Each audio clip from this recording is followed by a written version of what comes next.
কি বৈশিষ্ট্য রয়েছে এই ইসলামে, কি বৈশিষ্ট্য দিয়ে আল্লাহ তাআলা বৈশিষ্ট্যমণ্ডিত করেছেন। আজকে এই সংক্ষিপ্ত পরিসরে ইসলামের 10টি বৈশিষ্ট্যের কথা আমরা শুনবো, আওয়াজ করে পড়েন ইনশাআল্লাহ। আপনাদের হিন্দু বন্ধু আছে না? এই হিন্দুদের সাথে যখন কথা বলবেন উল্টাপাল্টা কথা না বলে এই 10টা পয়েন্ট নিয়ে আলোচনা করবেন। আপনাদের অফিসে হিন্দু কলিগ আছে না? তাদেরকে যখন ইসলামের দাওয়াত দিবেন এই 10টা পয়েন্টের আলোকে কথা বলবেন, পারা যাবে? আপনাদের এই ব্যবসা প্রতিষ্ঠানে এই বান্টি বাজারে হিন্দু ভাইদের দোকান আছে না? পাশে যদি মুসলিম ভাইয়ের কোনো দোকান থাকে তার সাথে যখন আলাপচারিতা করবেন তখন এই 10টা পয়েন্ট নিয়ে কথা বলবেন। দেখবেন ইসলামের সৌন্দর্য দেখে সেও কালিমা পড়ে মুসলমান হয়ে গিয়েছে। যে বৈশিষ্ট্যগুলো থাকার কারণে গোটা বিশ্বে মুসলমানেরা নির্যাতিত হওয়ার পরেও ইসলামের জয় জয়কার, সেই 10টা বৈশিষ্ট্যের প্রথম বৈশিষ্ট্যের নাম হচ্ছে আর রাব্বানিয়া। আওয়াজ করে আমার সাথে সাথে বলেন আর রাব্বানিয়া। আবার পড়েন আর রাব্বানিয়া। এর মানে হচ্ছে এই ধর্মটা রবের টেক কেয়ারে চলে, এটা রবের দেয়া ধর্ম, এটা মন মস্তিষ্ক প্রসূত কোনো ধর্ম। পৃথিবীর অনেক ধর্ম আছে মানুষের বানানো, ইচ্ছে মতো ধর্মগ্রন্থের মধ্যে যা মনে চায় লিখে দিছে, এরকম ধর্মগ্রন্থ আছে না নাই? কিন্তু আমাদের কোরআনের যতগুলো আয়াত, যতগুলো সূরা, এর একটা আয়াতে কেউ কোনো চেঞ্জ করতে পারছে? কোরআনের একটা শব্দে কেউ কোনো পরিবর্তন ঘটাতে পেরেছে? একটা নোক্তার মধ্যে চেঞ্জ করতে পারছে? এক আয়াতে আল্লাহ কোরআনে বলেছেন ফাআবাউ আইয়ুদাইফুহুমা, মানে দুইজন নবী এসেছিল ইহুদিদের কাছে, ইহুদিরা তাদেরকে মেহমানদারি করায় নাই। এটা একটা বদনাম না?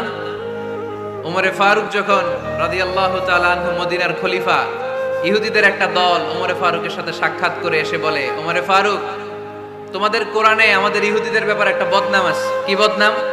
এই আয়াতে তোমাদের আল্লাহ বলেছে ফাআবাউ আইয়ুদাইফুহুমা, মানে দুইজন পয়গম্বর এসেছিল আমাদের কাছে কিন্তু আমরা এগরে খাওয়াই নাই, এরা ক্ষুধার্ত ছিল। কিয়ামত পর্যন্ত তোমরা এই আয়াত তেলাওয়াত করবার, মানুষ আমাদেরকে গালি দিবে। তো গালাগালির দরকার নাই, চলো একটা মিউচুয়ালে যাই। কি যাই? Mutual understanding. বেশি কিছু করা লাগবে না। এই ফাআবাউ আইয়ুদাইফুহুমার আবাওয়ের যে বায়ের নোক্তাটা, এইটা সরাই দিয়ে তুমি উপরে দুইটা নোক্তা দিয়ে বারে তা বানায় দিবে, তাহলে অর্থ হবে ফাআতাউ আইয়ুদাইফুহুমা, মানে দুই নবী আসছে আর ইহুদিরা তা করে খাওয়াইছে। ওমরে ফারুক বলে কি লাগবে? কয় এক নোক্তা চেঞ্জ করা লাগবে। কয় একটু দাঁড়া। এরা তো মহা খুশি, আজকে আমাদের মিশন কমপ্লিট। ওমরে ফারুক ঘরের ভিতরে ঢুইকে একটা তলোয়ার নিয়ে আসছে, কয় কার কার লাগবে এদিকে আয়। সব দিছে দৌড়। সুবহানাল্লাহ কইবেন না? আরে ওমরে ফারুক তো এমন সাহাবী ছিলেন যাকে দেখে মুনাফিকরা থরথর করে কাঁপতো। ওমরে ফারুক তো এমন সাহাবী ছিলেন যাকে দেখে শয়তানও কাঁপতো। বিশ্বনবী বলতেন, উমর মা সালাকা শাইতানু সালিকান ফাজ্জান ইল্লা সালাকা ফাজ্জান গায়রা ফাজ্জিক। ওমর, ইবলিস শয়তান যদি তোমারে কোনো রাস্তা দিয়ে আসতে দেখে, ইবলিস ওই রাস্তা থুইয়া অন্য রাস্তা দিয়ে চলে। আমাদের দেশে আমাদের ছেলেমেয়েরা যখন খেতে চায় না, আমরা বলি আম্মু তাড়াতাড়ি খাও, ভাল্লুক আসবে, বাঘ আসবে, বিড়াল আসবে, বলি না? আপনাদের বান্টিতে কি বলেন? আপনার ছোট্ট মেয়েটা রাতের খাবার খেতে চায় না, খাবার নিয়ে পিছে পিছে দৌড়াইতেছেন, মা খাও, কি আসবে বলেন? বিলাই। আর কি বলেন?